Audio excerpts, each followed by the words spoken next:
I remember, I would consider a lot of the people in this room, like Catherine and Marisol and Saratine and Damali, you guys are the OGs. Yes, we are. Okay, you are the OGs. Marisol, are you still here? Yes. All right, I just, when no one was a believer, you were an early adopter and a believer. And Saratine, I want to thank you. The fact that everyone and Catherine and the host committee, the fact that each and every one of you are here is as much a testament to our hosts and the role that they play in community. And they're laboring in love to uplift community, to advance our families. I thank each and every one of you for the role that you play in community and for being partners in this work. Again, my heart in this moment is so very full. And I just want to hand clap all of you because right now, it does seem like we are drinking from a fire hose every day of insults and assaults to our senses, to our democracy, to our civil rights, and to our humanity. And yet, you still found your way here today. In the midst of what is happening on the border, and in the midst of the failure of our State House to pass Safe Communities Act, you continue to come together. This is the resistance. The policies coming out of this White House every day by this man occupying the White House, these draconian, racist, cruel, short-sighted policies are meant to divide us and to make us feel small. But I know, and you know, that we are mighty. Do you believe me? Yes. Woo!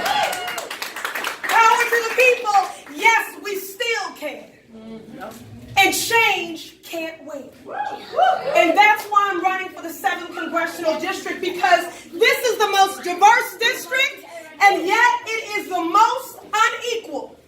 And if you need any evidence of this, you can get on the #1 bus in Harvard Square in Cambridge and ride it to Roxbury and Dudley, and you will see a stark contrast of life experiences. You will see median household income and life expectancy drop by decades. Or you can get on the #111 bus and just try to get to work on time.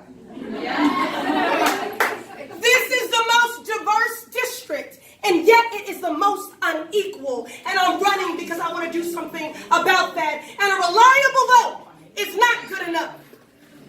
In order for us to disrupt these disparate outcomes along transit equity, environmental justice, underperforming schools, feeling unsafe in community, access to fresh and healthy food, this district deserves, and these times require, activist leadership. Woo!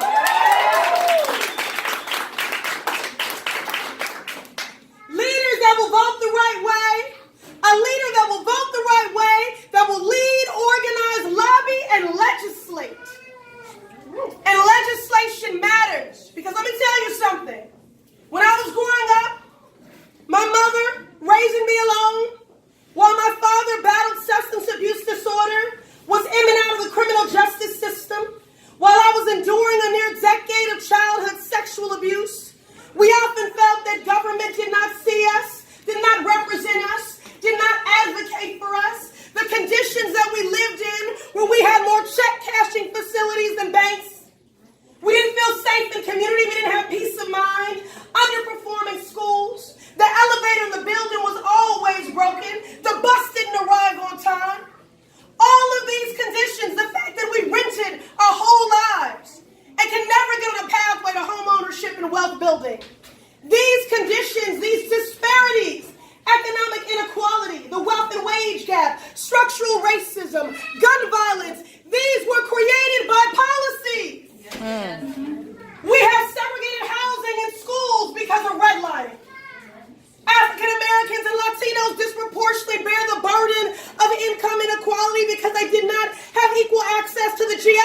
created by man.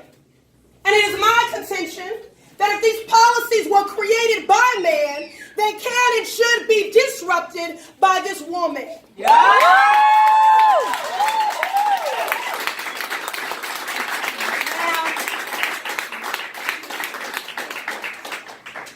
This district has changed. Now, my opponent earned 23% of the vote 20 years ago. And for 20 years, he's gone unchallenged and unchecked. Now, I have been serving on the Boston City Council for 8 years. Every 2 years, I've been challenged. And I've had to defend my record and re-earn the trust, the partnership, and the confidence of the electorate. I have no contempt for anyone who's challenged me because the seat doesn't belong to me. I don't mind earning it every time and re-extending a hand of partnership. Yes. And so that I'm 8 years in and still earning almost 60,000 votes, having dedicated my council tenure to eradicating poverty, not just alleviating it, to breaking cycles of violence, domestic, sexual use, straight and gang, reducing trauma in our communities, fighting for the safety, development, and health and wellness of women and girls. I have been the top vote getter for 3 consecutive elections, first person of color to do that, first woman in 30 years. That is as much a testament to my partnership with the electorate as it is to my leadership and my vision, as it is a mandate of that agenda. Now, in the last 20 years, the 7th congressional district has changed. This district is now 57% people of color, 30% foreign-born residents, and almost 40% single female-headed households. The district has changed. The needs of the district have changed. And the job description for Congress has changed. These times require activist leadership. Leaders, a leader that will restore your hope and redeem your relationship with government and extend a hand of partnership and empower you and treat you with the respect that you deserve as a co-pilot in your destiny, as a co-pilot and a partner in the development and the visioning and the governing of your community. I never said I had the solutions to every problem, but what I know is that I'm committed to working with community to develop the best solutions. It is my fundamental belief that the people closest to the pain should be the closest to the power, driving and informing the policy making. The solutions exist in community.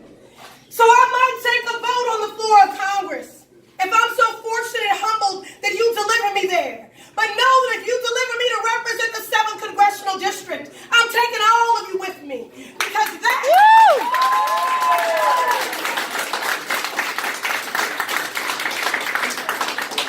The vote happens in Congress, but the work happens here in community, cooperatively governing. The hate coming out of that White House, it won't be defeated by a floor on the vote of Congress unless it's impeachment. The only thing that can defeat the hate coming out of that White House is a movement, and we need to build it. And this district deserves, and these times require, a leader that will build a movement, that'll build a coalition, that'll be a convener, that will be accountable to the people.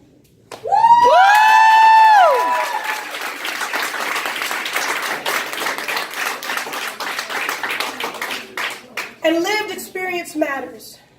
The challenges of families in Chelsea are not dissimilar from the challenges my mother and I face. Lived experience matters. The challenges of this district I haven't read about in briefings. I don't meditate over statistics. These challenges are lived and not abstract, and that matters. So I'm running for the 7th Congressional District because a reliable vote isn't good enough. Because we need to disrupt these disparate outcomes by movement building, by coalition building, by legislating. How many of you have heard the argument that other than my age, race, and gender, my opponent and I are the same? Anybody heard that? By the way, those are 3 major things. But what people mean by that is that we'll vote the same. And I'll admit, we probably will. This is Massachusetts. Massachusetts, a dark blue state, every Democrat will vote the same. But our worldview is different. I'm going to give you one example as I close. My opponent and I would likely vote the same way on gun control reform. But in every other way, we differ on this issue. After the shooting in Parkland, Florida, at Marjorie Stoneman Douglas School, a tragedy, my opponent authored an op-ed for the Bay State Banner, the black newspaper, about Parkland. I appreciate him paying attention to that tragedy. But you've represented this district for 20 years. Chelsea at one time had 4 times the rate of violence of the Commonwealth. We know what happens in Roxbury, Mattapan, Dorchester, East Boston, Cambridge, Charlestown. Where have you been? There is no hierarchy of hurt when it comes to gun violence. Whether we are robbed of a life on a city block, gang affiliated or not, whether we are robbed of a life due to domestic terrorism at a church, a school, or a concert, every life is a value. I'm running for Congress because I want to treat gun violence as a public health crisis, an epidemic that it is. Now, we were both interviewed and asked, what should we do in the wake of that shooting to ensure student and school safety? My opponent said when he was the mayor of Somerville, they had problems at the high school, he brought in more police. And he thought that might be the way to go. Different lens and worldview. We might vote the same on gun control. But after that vote, my work is not done. Because then I'm going to lead, lobby, organize, and legislate for trauma-sensitive and informed schools. I'm going to lead, lobby, organize, and legislate against the militarization of our schools. Woo! Because we know that doesn't make anyone safer. And it will result in the disproportionate enforcement on black and brown students, contributing to the school-to-prison pipeline. It is cliche, but no less true. Hurt people hurt people. What our children need are teachers that ask the question, what happened to you, not what's wrong with you. What our schools need are social workers and school nurses and guidance counselors. So we might vote the same way on gun control reform. But then I'm going to lead, lobby, organize, and legislate to treat this as a public health crisis and epidemic that it is. I'll leave you with one more example. Puerto Rico's still in the dark, y'all. Now my opponent and I, we might both lobby for an investigation to figure out how and why we woefully failed Puerto Rico. We might both vote for federal investment to get Puerto Rico out of the dark and on a path to recovery. But after that vote, my work is not over. Because I've got to think about this district. Massachusetts, the 5th largest concentration of Puerto Ricans in the country. Many of whom are in the 7th Congressional. 4,000 weather refugees from Hurricane Maria right here. I fought to extend their transitional housing, for trauma supports for their children to transition into school more seamlessly, for job training, for workforce development, for job placement. And what about the fact that Massachusetts was just named the worst state in the country because of the achievement gap for Latinos? Sure, you can go to the border, but there's work to be done on Blue Hill Avenue. There's work to be done here in Chelsea for these families. The vote happens on the floor of Congress, but the work happens in partnership with you. Our country is at a crossroads. The 7th Congressional District is at a crossroads. We need to change the legacy of this district from being the most diverse and yet the most unequal, and that's why I'm running. They said it's identity politics. It's just about me being black and being a woman, of which I'm equally proud and unapologetically proud to be both. Woo!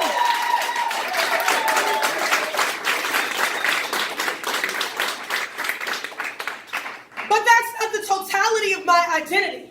I'm a leader and a problem solver, and this district deserves a leader, a problem solver, and an activist leader during these very challenging, dark, and chaotic times.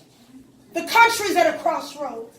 The 7th Congressional District is at a crossroads. Our democracy is at a crossroads. This is a fight for the soul of our party and the future of our democracy. Change can't wait. I'm asking you to join me in being a part of this movement. We can win.